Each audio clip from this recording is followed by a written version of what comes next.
ଆଜି ଆମେ ଓଡ଼ିଶା ଇତିହାସର ଏକ ଏମିତି ଅଧ୍ୟାୟ ବିଷୟରେ କଥା ହେବା ଯାହାକୁ ଏହାର ସ୍ୱର୍ଣ୍ଣିମ ଯୁଗ ବୋଲି କୁହାଯାଏ। ଆସନ୍ତୁ ଗଙ୍ଗା ରାଜବଂଶର କାହାଣୀ ଭିତରକୁ ଯିବା ଆଉ ଜାଣିବା କେମିତି ଏହି ରାଜବଂଶ ଓଡ଼ିଶାକୁ ଗୌରବର ଶିଖରରେ ପହଞ୍ଚାଇଥିଲା। ଦେଖନ୍ତୁ, କୋଣାର୍କର ସୂର୍ଯ୍ୟ ମନ୍ଦିର ହେଉ କି ପୁରୀର ଜଗନ୍ନାଥ ମନ୍ଦିର, ଏଗୁଡ଼ିକର ଭବ୍ୟତା ତ ଆମ ସମସ୍ତଙ୍କୁ ମନ୍ତ୍ରମୁଗ୍ଧ କରିଦିଏ। ହେଲେ କେବେ ଭାବିଛନ୍ତି ଏହି ଅବିଶ୍ୱସନୀୟ କଳାକୃତି ପଛରେ କାହାର ହାତ ଥିଲା? କିଏ ଥିଲେ ସେହି ମହାନ ନିର୍ମାତା?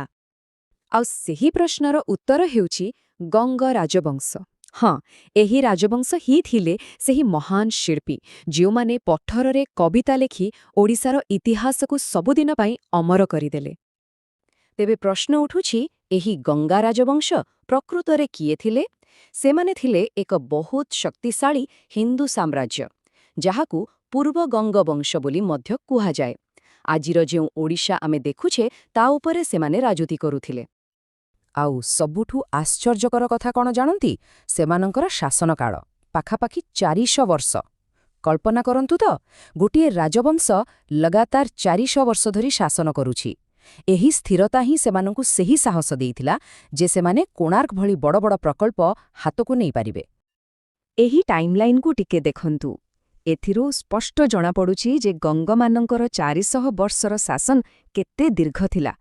ତାଙ୍କ ପରେ ଆସିଥିଲା ଗଜପତି ରାଜବଂଶ, ମାତ୍ର 100 ବର୍ଷ ଶାସନ କରିଥିଲେ। ଏଥିରୁ ଗଙ୍ଗମାନଙ୍କର ସ୍ଥିରତାର ଅନ୍ଦାଜ ଲଗାଇ ହେବ। ଠିକ୍ ଅଛି, ତେବେ ଆସନ୍ତୁ ଜାଣିବା ସେହି ମହାନ ଶାସକମାନଙ୍କ ବିଷୟରେ ଯେଉଁମାନେ ପ୍ରକୃତରେ ଏହି ସ୍ୱର୍ଣ୍ଣିମ ଯୁଗର ମୂଳଦୁଆ ପକାଇଥିଲେ। ଏହି ବିଶାଳ ସାମ୍ରାଜ୍ୟର କିଛି ମୁଖ୍ୟ ସ୍ତମ୍ଭ ଥିଲେ ଏମାନେ। ଅନନ୍ତବର୍ମା ଚୋଡ଼ଗଙ୍ଗଦେବ, ଯିଏ ସାମ୍ରାଜ୍ୟକୁ ଗଙ୍ଗାଠାରୁ ଗୋଦାବରୀ ଯାଏ ବିସ୍ତାର କରିଥିଲେ। ତାଙ୍କ ପରେ ରାଜରାଜ ଦ୍ୱିତୀୟଙ୍କ ସମୟରେ କଳା ଓ ସାହିତ୍ୟର ବିକାଶ ହେଲା। ଆଉ ସେହି ସମୟରେ ହିଁ ମହାକବି ଜୟଦେବ ଗୀତ ଗୋବିନ୍ଦ ରଚନା କରିଥିଲେ। ଆଉ ତାପରେ ସେହି ଦୁଇଟି ନାଁ ଯାହା ଇତିହାସରେ ସବୁଦିନ ପାଇଁ ଲେଖା ହୋଇ ରହିଗଲା, ଅନଙ୍ଗ ଭୀମଦେବ ତୃତୀୟ, ପୁରୀ ଜଗନ୍ନାଥ ମନ୍ଦିରର ନିର୍ମାତା, ଏବଂ ନରସିଂହଦେବ ପ୍ରଥମ, କୋଣାର୍କ ସୂର୍ଯ୍ୟ ମନ୍ଦିରର ସ୍ରଷ୍ଟା। ଆଉ ଏଇଟା ଗୋଟେ ବହୁତ ବଡ଼ କଥା, କାରଣ ଭାବି ଦେଖନ୍ତୁ, ଯେତେବେଳେ ଭାରତର ଅନ୍ୟ ଅଞ୍ଚଳଗୁଡ଼ିକ ବାହ୍ୟ ଆକ୍ରମଣରେ ଅସ୍ତବ୍ୟସ୍ତ ହେଉଥିଲା, ଗଙ୍ଗ ଶାସକମାନେ ଓଡ଼ିଶାକୁ ଏକ ସୁରକ୍ଷିତ ଦୁର୍ଗ ଭଳି ରଖିଥିଲେ। ଆଉ ଏହି ଶାନ୍ତି ଆଉ ସ୍ଥିରତା ଯୋଗୁଁ ହିଁ କଳା, ସାହିତ୍ୟ ଓ ସ୍ଥାପତ୍ୟ ଏତେ ବିକଶିତ ହୋଇପାରିଥିଲା। ଆଉ ସେହି ଶାନ୍ତି ଆଉ ସ୍ଥିରତାର ଫଳ କ'ଣ ଥିଲା? ତାହା ଥିଲା ଏହି ମନ୍ଦିର। ଚାଲନ୍ତୁ ପୁଣି ଥରେ ସେହି ଅଦ୍ଭୁତ କାରୁକାର୍ଯ୍ୟ ବିଷୟରେ ଆଲୋଚନା କରିବା। ଦେଖନ୍ତୁ, ଗୋଟିଏ ପଟେ ପୁରୀର ଆମ ଜଗନ୍ନାଥ ମନ୍ଦିର, ଯାହାକୁ ରାଜା ଅନଙ୍ଗ ଭୀମଦେବ ତୃତୀୟ ତିଆରି କରାଇଥିଲେ। ଆଉ ଅନ୍ୟପଟେ ବିଶ୍ୱବିଖ୍ୟାତ କୋଣାର୍କର ସୂର୍ଯ୍ୟ ମନ୍ଦିର, ଯାହା ରାଜା ନରସିଂହଦେବ ପ୍ରଥମଙ୍କ କୀର୍ତ୍ତି। ଏହି ଦୁଇଟି ହେଉଛି ଗଙ୍ଗବଂଶର ଶ୍ରେଷ୍ଠ ପରିଚୟ। ତେବେ ଏହି ମନ୍ଦିରଗୁଡ଼ିକ ଏକ ଖାସ୍ ଶୈଳୀରେ ତିଆରି ହୋଇଛି, ଯାହାକୁ ନାଗର ଶୈଳୀ କୁହାଯାଏ। ଏହାର ବିଶେଷତ୍ୱ କ'ଣ?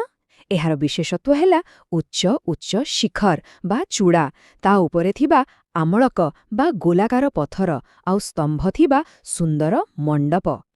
ହେଲେ ଏତେ ବଡ଼ ସାମ୍ରାଜ୍ୟ, ଏତେ ବିଶାଳ ନିର୍ମାଣ, ଏସବୁ ଚାଲୁଥିଲା କେମିତି? ନିଶ୍ଚୟ ଏହା ପଛରେ ଏକ ବହୁତ ଶକ୍ତିଶାଳୀ ପ୍ରଶାସନିକ ବ୍ୟବସ୍ଥା ଥିବ। ଆସନ୍ତୁ ଦେଖିବା ତାହା କିପରି ଥିଲା। ଦେଖନ୍ତୁ, ଏମାନଙ୍କର ପ୍ରଶାସନିକ ବ୍ୟବସ୍ଥା କେତେ ସୁନ୍ଦର ଭାବେ ସଜା ହୋଇଥିଲା। ସବ ଉପରେ ଥିଲେ ରାଜା, ଯିଏକି ସବୁକିଛିର କେନ୍ଦ୍ର ଥିଲେ। ତାଙ୍କୁ ସାହାଯ୍ୟ କରିବା ପାଇଁ ମନ୍ତ୍ରୀ, ପୁରୋହିତ, ସେନାପତିଙ୍କ ଭଳି ବଡ଼ ବଡ଼ ଅଧିକାରୀ ଥିଲେ। ଆଉ ପୁରା ସାମ୍ରାଜ୍ୟକୁ ଛୋଟ ଛୋଟ ପ୍ରଦେଶରେ ବଣ୍ଟାଯାଇଥିଲା, ଯାହାକୁ ବିଷୟ କୁହାଯାଉଥିଲା। କିନ୍ତୁ କୁହନ୍ତି ନା, ସବୁ ଜିନିଷର ଗୋଟେ ଶେଷ ଥାଏ। ଠିକ୍ ସେହିପରି ଏହି ସ୍ୱର୍ଣ୍ଣିମ ଯୁଗର ମଧ୍ୟ ଦିନେ ଅନ୍ତ ହେଲା। ଆସନ୍ତୁ ଜାଣିବା ଏହି ମହାନ ରାଜବଂଶର ପତନ କିପରି ହେଲା। ଏହି ରାଜବଂଶର ପତନ ବେଶ୍ ନାଟକୀୟ ଥିଲା। ଶେଷ ରାଜା ଥିଲେ ଭାନୁଦେବ ଚତୁର୍ଥ। ସେ ଯେତେବେଳେ ଏକ ଯୁଦ୍ଧ ଅଭିଯାନରେ ବାହାରକୁ ଯାଇଥିଲେ, ତାଙ୍କ ନିଜ ମନ୍ତ୍ରୀ ହିଁ ତାଙ୍କ ସହ ବିଶ୍ୱାସଘାତକତା କରି ସିଂହାସନ ଦଖଲ କରିନେଲେ। ଆଉ ସେଇଠୁ ହିଁ ଗଜପତି ରାଜବଂଶର ଆରମ୍ଭ ହେଲା। ଆଉ ଏହି ଗୋଟିଏ କଥା ପୁରା କାହାଣୀର ସାରାଂଶ କହିଦେଉଛି। ଗଙ୍ଗ ରାଜବଂଶର ଶାସନକୁ ସ୍ୱର୍ଣ୍ଣିମ ଯୁଗ କୁହାଯାଏ, କାରଣ ସେହି ସମୟରେ ହିଁ ଓଡ଼ିଶାର କଳା, ସ୍ଥାପତ୍ୟ ଓ ସଂସ୍କୃତି ତାର ସବୁଠୁ ଉଚ୍ଚ ସ୍ତରରେ ପହଞ୍ଚି ପାରିଥିଲା। ଶେଷରେ ଗୋଟିଏ ପ୍ରଶ୍ନ ମନକୁ ଆସେ, ଶହ ଶହ ବର୍ଷ ପୁରୁଣା ଏକ ରାଜବଂଶର କାମ ଆଜି ବି ଆମ ପରିଚୟକୁ କେମିତି ଗଢ଼ି ତୋଳିଛି? ଜଗନ୍ନାଥ ମନ୍ଦିର ହେଉ କି କୋଣାର୍କ ମନ୍ଦିର, ଏଗୁଡ଼ିକ କେବଳ ପଥରର ନିର୍ମାଣ ନୁହେଁ, ବରଂ ଏହା ଏକ ଜୀବନ୍ତ ଇତିହାସ ଯାହା ଆଜି ବି ଆମ ସଂସ୍କୃତି ଓ ଆମ ପରିଚୟ ସହିତ ଯୋଡ଼ି ହୋଇ ରହିଛି। ନମସ୍କାର, ଆଜି ଆମେ କଥା ହେବା ଏକ ଏମିତି ରାଜବଂଶ ବିଷୟରେ ଯାହା ମଧ୍ୟଯୁଗୀୟ ଭାରତର ଇତିହାସରେ ନିଜର ଏକ ଖାସ୍ ସ୍ଥାନ ରଖେ। ମୁଁ କହୁଛି ଗଜପତି ରାଜବଂଶ କଥା। ଭାବନ୍ତୁ ଟିକେ, ଏକ ଏମିତି ସାମ୍ରାଜ୍ୟ ଯାହାର ସୀମା ଉତ୍ତରରେ ଗଙ୍ଗା ନଦୀରୁ ଆରମ୍ଭ ହୋଇ ଦକ୍ଷିଣର କାବେରୀ ନଦୀ ଯାଏଁ ପଡ଼ିଥିଲା। ହଁ, ଠିକ୍ ଶୁଣିଲେ, ଏଇଟା ଥିଲା ଗଜପତି ସାମ୍ରାଜ୍ୟର ବିଶାଳତା, ତାଙ୍କର ଶକ୍ତି ଆଉ ପ୍ରଭାବର ଏକ ଜ୍ୱଳନ୍ତ ଉଦାହରଣ। କିନ୍ତୁ ସବୁଠୁ ବଡ଼ ପ୍ରଶ୍ନ ହେଉଛି, ଏତେ ବଡ଼ ଆଉ ଶକ୍ତିଶାଳୀ ସାମ୍ରାଜ୍ୟ ମାତ୍ର 100 ବର୍ଷ ଭିତରେ କେମିତି ନିଜର ଶୀର୍ଷରେ ପହଞ୍ଚିଲା ଆଉ ପୁଣି ସେମିତି ହିଁ ତଳୁକୁ ଖସି ଆସିଲା? କ'ଣ ଥିଲା ଏହା ପଛର କାହାଣୀ? ଆସନ୍ତୁ ଏହି ରହସ୍ୟକୁ ଖୋଜି ବାହାର କରିବା। ଆଉ ଏହି ପ୍ରଶ୍ନର ଉତ୍ତର ପାଇବା ପାଇଁ ଆମକୁ ଫେରିବାକୁ ପଡ଼ିବା ସେହି ସମୟକୁ ଯେଉଁଠୁ ଏହି କାହାଣୀର ଆରମ୍ଭ ହୋଇଥିଲା, ଯେତେବେଳେ ସୂର୍ଯ୍ୟବଂଶୀ ବଂଶରୁ ଏହି ରାଜବଂଶର ମୂଳଦୁଆ ପଡ଼ିଥିଲା। ତେବେ ଏହି ଗଜପତି ରାଜବଂଶ ଥିଲେ ସୂର୍ଯ୍ୟବଂଶୀ, ମାନେ ସେମାନେ ନିଜକୁ ସୂର୍ଯ୍ୟଦେବତାଙ୍କର ବଂଶଧର ବୋଲି କହୁଥିଲେ। ତାଙ୍କର ଶାସନକାଳ ଥିଲା 1434ରୁ 1541 ଖ୍ରୀଷ୍ଟାବ୍ଦ ପର୍ଯ୍ୟନ୍ତ। ଆଉ ସେମାନେ କଳିଙ୍ଗ, ମାନେ ଆଜିର ଓଡ଼ିଶା, ଆଉ ତାର କାଖପାଖ ଅଞ୍ଚଳରେ ରାଜ କରୁଥିଲେ। ଆଉ ଏହି ବିଶାଳ ସାମ୍ରାଜ୍ୟର ମୂଳଦୁଆ ପକେଇଥିଲେ କପିଳେନ୍ଦ୍ର ଦେବ। ସେ କେବଳ ଏହାର ପ୍ରତିଷ୍ଠାତା ନଥିଲେ, ବରଂ ତାଙ୍କୁ ସେହି ସମୟର ସବୁଠୁ ଶକ୍ତିଶାଳୀ ହିନ୍ଦୁ ରାଜା ବୋଲି ମଧ୍ୟ କୁହାଯାଉଥିଲା। ଏହା କିଛି ଛୋଟ କଥା ନୁହେଁ। ମୋଟାମୋଟି ଭାବେ ଦେଖିଲେ ଏହି ରାଜବଂଶର 3 ଜଣ ମୁଖ୍ୟ ସ୍ତମ୍ଭ ଥିଲେ। ପ୍ରଥମେ ପ୍ରତିଷ୍ଠାତା କପିଳେନ୍ଦ୍ର ଦେବ, ତାଙ୍କ ପରେ ଆସିଲେ ତାଙ୍କ ପୁଅ ପୁରୁଷୋତ୍ତମ ଦେବ, ଆଉ ତାଙ୍କ ପରେ ପ୍ରତାପରୁଦ୍ର ଦେବ, ଯିଏ ସାମ୍ରାଜ୍ୟକୁ ବଞ୍ଚେଇ ରଖିବା ପାଇଁ ବହୁତ ସଂଘର୍ଷ କରିଥିଲେ। କିନ୍ତୁ ଜାଣନ୍ତି, ଗଜପତିମାନଙ୍କ ଶାସନ କେବଳ ଯୁଦ୍ଧ ଆଉ ସାମ୍ରାଜ୍ୟ ବଢ଼େଇବାର କାହାଣୀ ନୁହେଁ। ଗୋଟେ ପଟେ ସେମାନେ ସଂସ୍କୃତିକୁ ବଢ଼ାଉଥିଲେ, ଆଉ ଅନ୍ୟପଟେ ବାହାର ଶତ୍ରୁଙ୍କ ସହ ଲଢ଼ୁଥିଲେ। ଏଇ ଦୁଇଟା ଜିନିଷ ଏକା ସଙ୍ଗରେ ଚାଲିଥିଲା। ତାଙ୍କ ସମୟର ସାଂସ୍କୃତିକ ମହତ୍ତ୍ୱ କେତେ ଥିଲା, ତାହା ଏଇ ଗୋଟିଏ କଥାରୁ ହିଁ ଜଣାପଡ଼େ। କୁହାଯାଏ ଯେ ଏହି ସମୟରେ ହିଁ ଓଡ଼ିଆ ସାହିତ୍ୟରେ ଏକ ନବଜାଗରଣ ଆସିଥିଲା, ଏକଦମ ନୂଆ ଯୁଗର ଆରମ୍ଭ ହୋଇଥିଲା। ଦେଖନ୍ତୁ, ରାଜାମାନେ ନିଜେ କଳା ସାହିତ୍ୟକୁ ବହୁତ ସମର୍ଥନ ଦେଉଥିଲେ। ସେଥିପାଇଁ ତ ଏହି ସମୟରେ ମହାକବି ଶାରଳା ଦାସ ପ୍ରଥମ ଥର ପାଇଁ ସଂସ୍କୃତରେ ନୁହେଁ, ବରଂ ସାଧାରଣ ଲୋକଙ୍କ ଭାଷା ଆମ ଓଡ଼ିଆରେ ମହାଭାରତ ଲେଖିଲେ। ଆଉ ସେତିକି ନୁହେଁ, ପ୍ରସିଦ୍ଧ ବୈଷ୍ଣବ ସନ୍ଥ ଶ୍ରୀ ଚୈତନ୍ୟ ମଧ୍ୟ ଓଡ଼ିଶା ଆସିଥିଲେ, ଯାହା ଭକ୍ତି ଆନ୍ଦୋଳନକୁ ପୁରା ବଦଳି ଦେଇଥିଲା। ସେଥିପାଇଁ ତ ଏହି ସମୟକୁ ଓଡ଼ିଆ ସାହିତ୍ୟର ଶାରଳା ଯୁଗ ବୋଲି କୁହାଯାଏ। ହେଲେ ଗୋଟେ ପଟେ ଯେତେବେଳେ କଳା ଆଉ ସାହିତ୍ୟ ଏତେ ଆଗକୁ ବଢ଼ୁଥିଲା, ସେତେବେଳେ ଖଣ୍ଡା ବି ଚାଲୁଥିଲା। କାରଣ ଚାରିପଟେ ଥିଲେ ଶକ୍ତିଶାଳୀ ପଡ଼ୋଶୀ, ଆଉ ତାଙ୍କ ଆକ୍ରମଣରୁ ସାମ୍ରାଜ୍ୟକୁ ବଞ୍ଚେଇବା ଏକ ବହୁତ ବଡ଼ ଚ୍ୟାଲେଞ୍ଜ ଥିଲା। ଆଉ ସେମାନେ ଏହି ଚ୍ୟାଲେଞ୍ଜକୁ କେମିତି ସାମ୍ନା କରୁଥିଲେ, ତାର 2ଟା ଉଦାହରଣ ଦେଖନ୍ତୁ। ଗୋଟେ ପଟେ ଯେତେବେଳେ ବିଜୟନଗରର ଶକ୍ତିଶାଳୀ ରାଜା କୃଷ୍ଣଦେବ ରାୟ ଆକ୍ରମଣ କଲେ, ସେତେବେଳେ କୂଟନୀତିର ବ୍ୟବହାର କରାଗଲା, ଏକ ଶାନ୍ତି ଚୁକ୍ତି ହେଲା। ଆଉ ଅନ୍ୟପଟେ ଯେତେବେଳେ କୁଲି କୁତୁବ ଶାହ ଆକ୍ରମଣ କଲେ, ତାଙ୍କୁ ସିଧା ଯୁଦ୍ଧରେ ହରାଗଲା। ଆଉ ସେହି ବିଜୟର ସ୍ମୃତିରେ ମଙ୍ଗଳଗିରି ମନ୍ଦିର ବି ତିଆରି ହେଲା, ମାନେ ଯୋଉଠି ଯାହା ଦରକାର ସେଠି ସେହି ନୀତି। ତେବେ ଏତେ ବଡ଼ ସାମ୍ରାଜ୍ୟକୁ ସେମାନେ ଚଲାଉଥିଲେ କେମିତି? ତାଙ୍କର ଶାସନ ବ୍ୟବସ୍ଥା କେମିତି କାମ କରୁଥିଲା? ଚାଲନ୍ତୁ ସେ ବିଷୟରେ ଟିକିଏ ଜାଣିବା। ଏତେ ବଡ଼ ସାମ୍ରାଜ୍ୟର ପାୱାର ସେଣ୍ଟର ଥିଲା ରାଜଧାନୀ କଟକପାଟଣା। ହଁ, ଆମର ସେହି କଟକ ସହର। ଏତେ ବଡ଼ ସାମ୍ରାଜ୍ୟକୁ ଠିକ୍ ଭାବେ ଚଳେଇବା ପାଇଁ ଏହାକୁ ଅନେକଗୁଡ଼ିଏ ଦଣ୍ଡପାଟରେ ଭାଗ କରାଯାଇଥିଲା, ଯାହା ଆଜିର ପ୍ରଦେଶ ବା ପ୍ରଭିନ୍ସ ଭଳି। ଆଉ ପ୍ରତ୍ୟେକ ଦଣ୍ଡପାଟର ଦାୟିତ୍ୱରେ ଜଣେ ପରୀକ୍ଷା କିମ୍ବା ରାଜା ରହୁଥିଲେ। ଆଉ ରାଜା କିଛି ଏକୁଟିଆ ସବୁ କାମ କରୁନଥିଲେ। ତାଙ୍କୁ ସାହାଯ୍ୟ କରିବା ପାଇଁ ଏକ ପୁରା ଟିମ୍ ଥିଲା, ଏକ ମନ୍ତ୍ରୀ ପରିଷଦ। ଏଥିରେ ଅମାତ୍ୟ, ମନ୍ତ୍ରୀମାନଙ୍କ ମୁଖ୍ୟ, ଯିଏ ମନ୍ତ୍ରୀ ଶ୍ରେଣୀ ଶିରୋମଣି କୁହାଯାଉଥିଲେ, ଯୁଦ୍ଧ ଓ ଶାନ୍ତି ପାଇ ସନ୍ଧି ବିଗ୍ରହୀ, ଆଉ ସେନାକୁ ସମ୍ଭାଳିବା ପାଇଁ ବାହିନୀପତି ଏବଂ ରାଉତରାୟଙ୍କ ଭଳି ବଡ଼ ବଡ଼ ଅଧିକାରୀ ଥିଲେ। କିନ୍ତୁ କୁହନ୍ତି ନା, ପ୍ରତ୍ୟେକ କାହାଣୀର ଗୋଟେ ଶେଷ ଥାଏ, ଆଉ ଗଜପତି ରାଜବଂଶର ଶେଷ ଥିଲା ବହୁତ ନାଟକୀୟ ଆଉ ଦୁଃଖଦ। ଆଉ ସବୁଠୁ ବଡ଼ କଥା ହେଲା, ଏହି ଶେଷ ବାହାରୁ ଆସିନଥିଲା, ବରଂ ଭିତରୁ ହିଁ ଆସିଥିଲା। ଏହି ମହାନ ରାଜବଂଶର ଶେଷ ଶାସକ ଥିଲେ କଖାରୁଆ ଦେବ, ଆଉ ତାଙ୍କ ସହିତ ହିଁ ଏହି ପୁରା ବଂଶର କାହାଣୀ ଶେଷ ହୋଇଗଲା। ବର୍ଷ ଥିଲା 1541। ଇତିହାସର ପୃଷ୍ଠାରେ ଏହି ବର୍ଷ ଗଜପତି ସାମ୍ରାଜ୍ୟର ସୂର୍ଯ୍ୟ ସବୁଦିନ ପାଇଁ ଅସ୍ତ ହୋଇଗଲା। ଆଉ ସବୁଠୁ ବଡ଼ ବିଡ଼ମ୍ବନା କ'ଣ ଥିଲା ଜାଣନ୍ତି? ଯେଉଁ ସାମ୍ରାଜ୍ୟ ବର୍ଷ ବର୍ଷ ଧରି ବାହାର ଶତ୍ରୁଙ୍କୁ ମୁହଁତୋଳ ଜବାବ ଦେଇ ଆସୁଥିଲା, ତାର ପତନ ନିଜ ଭିତରୁ ହିଁ ହେଲା। ଶେଷ ରାଜାଙ୍କୁ ତାଙ୍କ ନିଜ ମନ୍ତ୍ରୀ ଗୋବିନ୍ଦ ବିଦ୍ୟାଧର ବିଶ୍ୱାସଘାତକତା କରି ହତ୍ୟା କରିଦେଲେ। ଏହି ଘଟଣା ଆମକୁ ଏକ ବଡ଼ ପ୍ରଶ୍ନ ପାଖରେ ଛାଡ଼ିଦିଏ। ଯେଉଁ ରାଜବଂଶ ଶକ୍ତି ବଳରେ ଗଢ଼ା ହୋଇଥିଲା, ତାର ଅନ୍ତ ଯଦି ବିଶ୍ୱାସଘାତକତାରେ ହୁଏ, ତେବେ ତାର ପ୍ରକୃତ ଲେଗାସି କ'ଣ?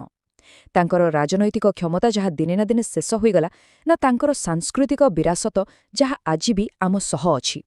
ଏହା ଏକ ଏମିତି ପ୍ରଶ୍ନ ଯାହାର ଉତ୍ତର ଇତିହାସର ପୃଷ୍ଠାରେ ହିଁ ଲୁଚି ରହିଛି। କେବେ ଭାବିବାକୁ ଗଲେ ଆଶ୍ଚର୍ଯ୍ୟ ଲାଗେ, ଗୋଟେ ଏତେ ବଡ଼ ସାମ୍ରାଜ୍ୟ କେମିତି ହଠାତ୍ ମାଟିରେ ମିଶିଯାଏ।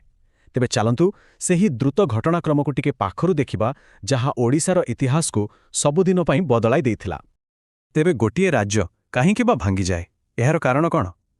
ଓଡ଼ିଶାର କାହାଣୀରେ ଏହାର ଆରମ୍ଭ ହୋଇଥିଲା ଜାଣନ୍ତି, ଗୋଟିଏ ମାତ୍ର ହିଂସାତ୍ମକ କାର୍ଯ୍ୟରୁ। ଆଉ ସେଇଠୁ ଆରମ୍ଭ ହେଲା ଏମିତି ଏକ ଚେନ୍ ରିଆକ୍ସନ୍, ଯାହାକୁ ଅଟକେଇବା କାହା ପକ୍ଷରେ ସମ୍ଭବ ନଥିଲା। ଆମ କାହାଣୀ ଆରମ୍ଭ ହେଉଛି 16ଶ ଶତାବ୍ଦୀର ମଝି ସମୟରୁ। ଏମିତି ଏକ ସମୟ ଯେତେବେଳେ ଶହ ଶହ ବର୍ଷ ଧରି ଚାଲି ଆସିଥିବା ଗୋଟେ ପୁରୁଣା ରାଜବଂଶର ଅନ୍ତ ହେଲା, ଆଉ ତା ଜାଗାରେ ରକ୍ତର ନଈରୁ ଜନ୍ମ ନେଲା ଏକ ନୂଆ ରାଜବଂଶ।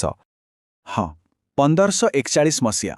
ଓଡ଼ିଶା ଇତିହାସରେ ଏହା ଏକ ଏମିତି ବର୍ଷ ଯାହାକୁ ଗୋଟେ ଟର୍ଣ୍ଣିଂ ପଏଣ୍ଟ କହିଲେ ଭୁଲ ହେବନି। କାହିଁକିନା ଏହି ବର୍ଷ ହିଁ ଶତାବ୍ଦୀ ଧରି ଶାସନ କରି ଆସୁଥିବା ପ୍ରତାପୀ ଗଜପତି ରାଜବଂଶର ପତନର, କହିବାକୁ ଗଲେ, ପ୍ରଥମ ପାହାଚ ଆରମ୍ଭ ହୋଇଥିଲା। ଆଉ ଏଇଠୁ ହିଁ ସବୁକିଛି ଆରମ୍ଭ ହେଲା। ଯେମିତି ତାସ୍ ଘରର ପ୍ରଥମ ତାସ୍ଟି ଖସି ପଡ଼ିଲା, ଯେତେବେଳେ ଜଣେ ଭିତର ଲୋକ, ଖୋଦ୍ ଜଣେ ମନ୍ତ୍ରୀ, ବିଶ୍ୱାସରେ ବିଷ ଦେଇ ସିଂହାସନ ଦଖଲ କଲେ। ଏହି ଗୋଟିଏ ହତ୍ୟାକାଣ୍ଡ ହିଂସା ଆଉ ଅସ୍ଥିରତାର ଏମିତି ଏକ ନୂଆ ଯୁଗ ଆରମ୍ଭ କରିଦେଲା, ଯାହା ଗଜପତି ଶାସନର ମୂଳଦୁଆକୁ ପୂରାପୂରି ଦୋହଲାଇ ଦେଲା। ଏବେ ଭାବନ୍ତୁ ତ, ଯେଉଁ ରାଜବଂଶର ଜନ୍ମ ହିଁ ବିଶ୍ୱାସଘାତକତାରୁ ହୋଇଥିବ, ତାର ମୂଳଦୁଆ କେତେ ବା ମଜବୁତ ଥିବ। ହଁ, ଭୋଇ ରାଜବଂଶର କାହାଣୀ ଠିକ୍ ସେମିତି ଥିଲା। ଆରମ୍ଭରୁ ହିଁ ଘରକଳି ଆଉ ବିଦ୍ରୋହରେ ଏମାନେ ପୁରା ଜର୍ଜରିତ ଥିଲେ। ଦେଖନ୍ତୁ, ହିଂସାର ଯେଉଁ ଖେଳ ଗୋବିନ୍ଦ ବିଦ୍ୟାଧର ଆରମ୍ଭ କରିଥିଲେ, ତାହା ରାଜବଂଶ ଭିତରେ ହିଁ ଖେଳା ଚାଲିଥିଲା। ଏଥି କୌଣସି ନିୟମ ନଥିଲା, କୌଣସି ସ୍ଥିର ଉତ୍ତରାଧିକାର ନଥିଲା। କ୍ଷମତା ପାଇବାର ଗୋଟିଏ ହିଁ ରାସ୍ତା ଥିଲା, ଆଉ ତାହା ହେଉଛି ହତ୍ୟା। ଏଥିରୁ ସ୍ପଷ୍ଟ ଜଣାପଡ଼ୁଥିଲା ଯେ ରାଜବଂଶ ଭିତରେ ଏକତା ବୋଲି କିଛି ନଥିଲା। ତ ଏହି ଘରକଳିର ଫଳ କ'ଣ ହେଲା? ଗୋଟେ ବିପଜ୍ଜନକ ପାୱାର ଭ୍ୟାକ୍ୟୁମ୍ ବା କ୍ଷମତା ଶୂନ୍ୟତା ସୃଷ୍ଟି ହେଲା। ଏକଦା ଏତେ ଶକ୍ତିଶାଳୀ ଥିବା ରାଜ୍ୟଟା ଭିତରୁ ହିଁ ଧୀରେ ଧୀରେ ଉଇ ଖାଇଲା ପରି ଖୋଳ ହୋଇଯାଉଥିଲା। ଆଉ ଯେତେବେଳେ ଘର ଦୁର୍ବଳ ହୁଏ, ପଡ଼ୋଶୀଙ୍କ ନଜର ତ ପଡ଼ିବ ହିଁ ପଡ଼ିବ। ଓଡ଼ିଶାର ଏହି ଦୁର୍ବଳତା ଉଚ୍ଚାକାଂକ୍ଷୀ ପଡ଼ୋଶୀମାନଙ୍କ ଆଖିରୁ ଆଦୌ ଲୁଚି ରହିନଥିଲା। ସେମାନେ କେବଳ ଗୋଟେ ସଠିକ୍ ସୁଯୋଗକୁ ଅପେକ୍ଷା କରିଥିଲେ। ଏଠି ଦେଖନ୍ତୁ, କ୍ଷମତାର ଗୋଟେ ପୁରୁଣା ଖେଳ ଆରମ୍ଭ ହେଲା। ଗୋଟେ ପଟେ ଦୁର୍ବଳ ଘରକଳିରେ ଭାଙ୍ଗି ପଡ଼ିଥିବା ଓଡ଼ିଶା, ଆଉ ଅନ୍ୟପଟେ ବଙ୍ଗଳାର ଶକ୍ତିଶାଳୀ ବିସ୍ତାରବାଦୀ କରରାଣୀ ସୁଲତାନ। ସେମାନେ ଓଡ଼ିଶାର ଏହି ଦୁର୍ବଳତାର ସମ୍ପୂର୍ଣ୍ଣ ଫାଇଦା ଉଠାଇବା ପାଇଁ ପୂରାପୂରି ପ୍ରସ୍ତୁତ ଥିଲେ। ଆଉ ଶେଷରେ ସେଇଆ ହିଁ ହେଲା। କରରାଣୀ ସୁଲତାନ ବେଶୀ କିଛି ପରିଶ୍ରମ ନ କରି ଓଡ଼ିଶାକୁ ଅଧିକାର କରିନେଲା। ଆଉ ଏହା ସହିତ ଏକ ସ୍ୱାଧୀନ ହିନ୍ଦୁ ରାଜ୍ୟ ଭାବରେ ଓଡ଼ିଶାର ଶହ ଶହ ବର୍ଷର ଇତିହାସରେ ପୂର୍ଣ୍ଣଚ୍ଛେଦ ପଡ଼ିଗଲା। ସତରେ ଏହା ଓଡ଼ିଶା ପାଇଁ ଗୋଟେ ଯୁଗର ସମାପ୍ତି ଥିଲା। କିନ୍ତୁ କାହାଣୀ ଏତିକିରେ ସରିନଥିଲା। କରରାଣୀଙ୍କର ଏହି ବିଜୟ ତାଙ୍କଠାରୁ ବି ଆହୁରି ଏକ ବଡ଼ ସାମ୍ରାଜ୍ୟର ନଜରକୁ ଆସିଲା। ଆଉ ସେମାନେ ଥିଲେ ମୋଗଲ। ଏଠୁ କାହାଣୀ ଏକ ନୂଆ, ଆହୁରି ଜଟିଳ ମୋଡ଼ ନେବାକୁ ଯାଉଥିଲା। ଏହି ଯେଉଁ କଟକ ସନ୍ଧି ହେଲା, ଏହା ପ୍ରକୃତରେ କୌଣସି ସ୍ଥାୟୀ ସମାଧାନ ନଥିଲା। ଏହା କେବଳ ଏକ ଅସ୍ଥାୟୀ ଯୁଦ୍ଧବିରତି ଥିଲା। କାହିଁକିନା ମୋଗଲମାନଙ୍କର ଲକ୍ଷ୍ୟ ଥିଲା ପୂରା ପୂର୍ବ ଭାରତକୁ ନିଜ ଅଧୀନକୁ ଆଣିବା, ଆଉ ସେଥିପାଇଁ ଓଡ଼ିଶା ଖୁବ୍ ଗୁରୁତ୍ୱପୂର୍ଣ୍ଣ ଥିଲା। ତେଣୁ ଏହା ଝଡ଼ ପୂର୍ବର ନୀରବତା ଭଳି ଥିଲା। ଆଉ ଦେଖୁ ଦେଖୁ ମାତ୍ର ବର୍ଷକ ଭିତରେ ଖେଳ ଶେଷ। କରାଣୀଙ୍କ ପ୍ରତିରୋଧକୁ ମୋଗଲମାନେ ପୂରାପୂରି ଭାଙ୍ଗିଦେଲେ। ଓଡ଼ିଶାର ଭାଗ୍ୟ ପୁଣି ଥରେ ବଦଳିଗଲା। ଏବେ ଏହାର ନିୟନ୍ତ୍ରଣ ସିଧାସଳଖ ମୋଗଲ ସାମ୍ରାଜ୍ୟ ହାତକୁ ଚାଲିଗଲା। ତେବେ ଓଡ଼ିଶାର ସ୍ୱାଧୀନତା ହରାଇବାର ପରିଣାମ କ'ଣ ହେଲା? ଏହା କେବଳ ରାଜା ବଦଳିବାର କଥା ନଥିଲା। ଏହି ପତନ ଏହି ଅଞ୍ଚଳରେ ଏମିତି କିଛି ଗଭୀର ଆଉ ଦୀର୍ଘସ୍ଥାୟୀ ପରିବର୍ତ୍ତନ ଆଣିଲା, ଯାହା କେବଳ ରାଜନୈତିକ ସୀମା ଭିତରେ ଆବଦ୍ଧ ନଥିଲା। ଏହି ସମୟଟା ଓଡ଼ିଶାର ରାଜନୈତିକ, ଧାର୍ମିକ ଏପରିକି ସାଂସ୍କୃତିକ ପରିଚୟକୁ ବଦଳାଇ ଦେଲା। ରାଜନୈତିକ ଅସ୍ଥିରତା କେବଳ ସିଂହାସନକୁ ପ୍ରଭାବିତ କଲାନି, ଏହା ମନ୍ଦିର ଧ୍ୱଂସ ଏବଂ ସମୃଦ୍ଧ ସାହିତ୍ୟର ଅବକ୍ଷୟ ଭଳି ଗଭୀର ସାଂସ୍କୃତିକ ଆଘାତ ମଧ୍ୟ ଦେଲା, ଯାହାର ପ୍ରଭାବ ଆଜି ବି ଅନୁଭବ କରାଯାଏ। ତେବେ ଶେଷରେ ପ୍ରଶ୍ନ ଉଠୁଛି, ବଡ଼ ଶତ୍ରୁ କିଏ? ଘର ଭିତରର ଦୁର୍ବଳତା ନା ବାହାରୁ ଆସୁଥିବା ଆକ୍ରମଣ? ଓଡ଼ିଶାର ପତନର ଏହି କାହାଣୀ ବୋଧହୁଏ ଏହା ହିଁ ଶିଖାଏ ଯେ ଘର ଭିତରର ଦୁର୍ବଳତା ହିଁ ପ୍ରକୃତରେ ବାହାର ଶତ୍ରୁ ପାଇଁ ରାସ୍ତା ତିଆରି କରିଥାଏ। ଓଡ଼ିଶାର ଇତିହାସରେ ଗୋଟିଏ ଏମିତି ସମୟ ଥିଲା ଯେତେବେଳେ କ୍ଷମତା ଗୋଟିଏ ସାମ୍ରାଜ୍ୟରୁ ଆଉ ଗୋଟିଏ ସାମ୍ରାଜ୍ୟ ହାତକୁ ଯାଉଥିଲା। ତେବେ ଆସନ୍ତୁ ଜାଣିବା, ମୁଗଲମାନଙ୍କଠାରୁ ଆରମ୍ଭ କରି ମରାଠାମାନଙ୍କ ପର୍ଯ୍ୟନ୍ତ ଏହି ପରିବର୍ତ୍ତନ କେମିତି ଓଡ଼ିଶାର ଭାଗ୍ୟକୁ ଗଢ଼ିଥିଲା। ଭାବିଲେ ଆଶ୍ଚର୍ଯ୍ୟ ଲାଗେ, ପାଖାପାଖି 200 ବର୍ଷର ବି ଅଧିକ ସମୟ ଓଡ଼ିଶା କେବଳ ଗୋଟେ ଭୂଖଣ୍ଡ ନଥିଲା, ଏହା ଥିଲା ଶକ୍ତିଶାଳୀ ସାମ୍ରାଜ୍ୟମାନଙ୍କ ପାଇଁ ଏକ ବଡ଼ ପୁରସ୍କାର। ଆଉ ଏହି ମାଟିକୁ ନିଜ ଅଧୀନକୁ ଆଣିବା ପାଇଁ ସେମାନେ ବାରମ୍ବାର ଲଢ଼ାଇ କରୁଥିଲେ। ହେଲେ ପ୍ରଶ୍ନ ଉଠୁଛି, ଏଇ ନୂଆ ନୂଆ ଶାସକମାନେ କ'ଣ କେବଳ କ୍ଷମତା ପାଇଁ ଲଢ଼ୁଥିଲେ, ନା ସେମାନଙ୍କର ଶାସନ ଓଡ଼ିଶାର ପ୍ରଶାସନ, ସଂସ୍କୃତି ଆଉ ତାର ପରିଚୟକୁ ସତରେ ବଦଳେଇ ଦେଇଥିଲା? ଚାଲନ୍ତୁ ଏହାରି ଉତ୍ତର ଖୋଜିବା। ତେବେ ଆମ କାହାଣୀ ଆରମ୍ଭ ହେଉଛି ମୋଗଲମାନଙ୍କର ଆଗମନରୁ। ଦେଖିବା ଏହି ଶକ୍ତିଶାଳୀ ସାମ୍ରାଜ୍ୟ ଓଡ଼ିଶାରେ ନିଜ ଶାସନର ମୂଳଦୁଆ କେମିତି ସ୍ଥାପନ କଲା। ଜାଣନ୍ତି, ଓଡ଼ିଶାରେ କ୍ଷମତା ପରିବର୍ତ୍ତନ ବହୁତ କମ୍ ସମୟ ଭିତରେ ହେଇଗଲା। 1590ରେ କୁତଲୁ ଖାନ ଲୋହାନୀ ନିଜକୁ ସ୍ୱାଧୀନ ଘୋଷଣା କଲେ ସତ୍, କିନ୍ତୁ ଏ ସ୍ୱାଧୀନତା ବେଶୀ ଦିନ ତିଷ୍ଠି ପାରିଲାନି। ମାତ୍ର 2 ବର୍ଷ ଭିତରେ ରାଜା ମାନସିଂ ତାଙ୍କୁ ହରାଇଦେଲେ, ଆଉ 1593 ବେଳକୁ ଓଡ଼ିଶା ସମ୍ପୂର୍ଣ୍ଣ ଭାବେ ମୋଗଲ ସାମ୍ରାଜ୍ୟର ଅଂଶ ହୋଇସାରିଥିଲା। ଆଚ୍ଛା, ମୋଗଲମାନେ ଓଡ଼ିଶାକୁ ଅଧିକାର କରିନେଲେ, କିନ୍ତୁ ଶାସନ କେମିତି କଲେ? ଆକବରଙ୍କଠୁ ଆରମ୍ଭ କରି ପରବର୍ତ୍ତୀ ସମ୍ରାଟମାନଙ୍କ ପର୍ଯ୍ୟନ୍ତ ସେମାନଙ୍କର ନୀତିରେ କ'ଣ ଫରକ ଥିଲା? ଦେଖନ୍ତୁ, ମୋଗଲ ଶାସନର ଆରମ୍ଭରେ ଆକବର ଆଉ ଜାହାଙ୍ଗୀରଙ୍କ ଭିତରେ ଗୋଟେ ବଡ଼ ପ୍ରଶାସନିକ ପାର୍ଥକ୍ୟ ଥିଲା। ଆକବର ସ୍ଥାନୀୟ ମୁଖିଆମାନଙ୍କୁ ବେଶୀ ହଇରାଣ କରୁନଥିଲେ, କିନ୍ତୁ ଜାହାଙ୍ଗୀର ଚାହିଁଲେ ସିଧାସଳଖ କେନ୍ଦ୍ରରୁ ଶାସନ କରିବାକୁ। ସେଥିପାଇଁ ସେ ଓଡ଼ିଶାକୁ ଏକ ସ୍ୱତନ୍ତ୍ର ସୁବା ବା ପ୍ରଦେଶର ମାନ୍ୟତା ଦେଲେ, ଆଉ ନିଜ ପ୍ରତିନିଧି ସୁବାଦାରଙ୍କୁ ପଠେଇ ଶାସନ କଲେ। ତେବେ ଏଠି ପ୍ରଶ୍ନ ଆସୁଛି, ଏ ସୁବା କ'ଣ? ସରଳ ଭାଷାରେ କହିଲେ ଏହାକୁ ଆଜିର ଗୋଟେ ରାଜ୍ୟ ବା ପ୍ରୋଭିନ୍ସ ବୋଲି ଭାବିପାରିବେ। ଯେମିତି ରାଜ୍ୟର ମୁଖ୍ୟ ରାଜ୍ୟପାଳ, ସେମିତି ମୋଗଲ ସାମ୍ରାଜ୍ୟରେ ସୁବାର ମୁଖ୍ୟ ଥିଲେ ସୁବାଦାର। ଏଇଟା ହିଁ ଥିଲା ସେମାନଙ୍କର ପ୍ରଶାସନର ମୂଳଦୁଆ। ଆକବରଙ୍କ ସମୟରେ ଶାସନକୁ ସହଜ କରିବା ପାଇଁ ପୁରା ଓଡ଼ିଶାକୁ 5ଟା ମୁଖ୍ୟ ଭାଗରେ ବାଣ୍ଟି ଦିଆଯାଇଥିଲା, ଯାହାକୁ ସରକାର କୁହାଯାଉଥିଲା। ସେଗୁଡ଼ିକ ହେଲା ଜଳେଶ୍ୱର, ଭଦ୍ରକ, କଟକ, ଚିକାଖୋଲ ଆଉ ରାଜମହେନ୍ଦ୍ରୀ ଦଣ୍ଡପାଟ। କିନ୍ତୁ କ'ଣ ହେଲା ନା, ଔରଙ୍ଗଜେବଙ୍କ ସମୟ ଆସିଲା ବେଳକୁ ମୋଗଲ ସାମ୍ରାଜ୍ୟ ଦୁର୍ବଳ ହେବାକୁ ଲାଗିଲା, ଆଉ ଏହାର ଫାଇଦା ଉଠେଇ ଓଡ଼ିଶାରେ ବିଦ୍ରୋହର ନିଆଁ ଜଳି ଉଠିଲା। ଏହି ବିଦ୍ରୋହକୁ ଦବାଇବା ପାଇଁ ଔରଙ୍ଗଜେବଙ୍କୁ ଖାନ୍ ଏ ଦୁରାନଙ୍କ ଭଳି ଜଣେ କଡ଼ା ଶାସକ ପଠାଇବାକୁ ପଡ଼ିଲା। ଏହା ପରେ ପରେ ଓଡ଼ିଶାର ରାଜନୀତିରେ ଗୋଟେ ବଡ଼ ମୋଡ଼ ଆସିଲା। କ୍ଷମତାର କେନ୍ଦ୍ର ଦିଲ୍ଲୀରୁ ଧୀରେ ଧୀରେ ବେଙ୍ଗଲକୁ ଚାଲିଗଲା, ଆଉ ଓଡ଼ିଶାର ଶାସନଭାର ନାଏବ ନାଜିମ୍ ବା ଉପରାଜ୍ୟପାଳମାନଙ୍କ ହାତକୁ ଆସିଲା। ତେବେ ଏହି ନାଏବ ନାଜିମ୍ମାନେ ପ୍ରକୃତରେ କିଏ ଥିଲେ? କାଗଜପତ୍ରରେ ତ ସେମାନେ ଥିଲେ ବେଙ୍ଗଲ ରାଜ୍ୟପାଳଙ୍କର ପ୍ରତିନିଧି, କିନ୍ତୁ ବାସ୍ତବରେ ସେମାନେ ହିଁ ଥିଲେ ଓଡ଼ିଶାର ପ୍ରକୃତ ଶାସକ। କହିବାକୁ ଗଲେ ସେମାନେ ନାମକୁ ମାତ୍ର ପ୍ରତିନିଧି ଥିଲେ, କିନ୍ତୁ ସେମାନଙ୍କ ହାତରେ ଥିଲା ଅସଲ କ୍ଷମତା। ସେମାନଙ୍କର କ୍ଷମତା କେତେ ଥିଲା, ତାର ସବୁଠୁ ବଡ଼ ଉଦାହରଣ ହେଉଛି ଜଗନ୍ନାଥ ମନ୍ଦିର ଉପରେ ସେମାନଙ୍କର ନିୟନ୍ତ୍ରଣ। ଦେଖନ୍ତୁ, ଗୋଟେ ପଟେ ଜଣେ ନାଏବ ନାଜିମ୍ ମୋହମ୍ମଦ ତକି ଖାଁ ମନ୍ଦିର ଉପରେ ଆକ୍ରମଣ କରୁଛନ୍ତି, ଆଉ ଆର ପଟେ ଆଉ ଜଣେ ମୁର୍ସିଦ କୁଲି ଖାଁ ଦ୍ୱିତୀୟ ପୁଣି ସେଠି ପୂଜା ଆରମ୍ଭ କରୁଛନ୍ତି। ଏଥିରୁ ସଫା ଜଣାପଡ଼ୁଛି ଯେ ସେମାନଙ୍କର ବ୍ୟକ୍ତିଗତ ନିଷ୍ପତ୍ତି ଓଡ଼ିଶାର ଧାର୍ମିକ ଭାବନାକୁ କେମିତି ପ୍ରଭାବିତ କରୁଥିଲା। ମୋଗଲ ଶାସନ ଦୁର୍ବଳ ହେଲା ପରେ ଓଡ଼ିଶାର ରାଜନୈତିକ ମଞ୍ଚ କିନ୍ତୁ ଖାଲି ପଡ଼ିନଥିଲା। ଦୂରରୁ ଏକ ନୂଆ ଶକ୍ତିର ଆଗମନ ହେଉଥିଲା, ଆଉ ସେମାନେ ଥିଲେ ମରାଠା। ଏଥର ଓଡ଼ିଶା ଇତିହାସର ଏକ ନୂଆ ଅଧ୍ୟାୟ ଆରମ୍ଭ ହେବାକୁ ଯାଉଥିଲା। ତେବେ 1751 ମସିହାରେ ଗୋଟିଏ ଶାନ୍ତି ଚୁକ୍ତି ସହିତ ଓଡ଼ିଶାରେ ମରାଠା ଯୁଗ ଆରମ୍ଭ ହେଲା।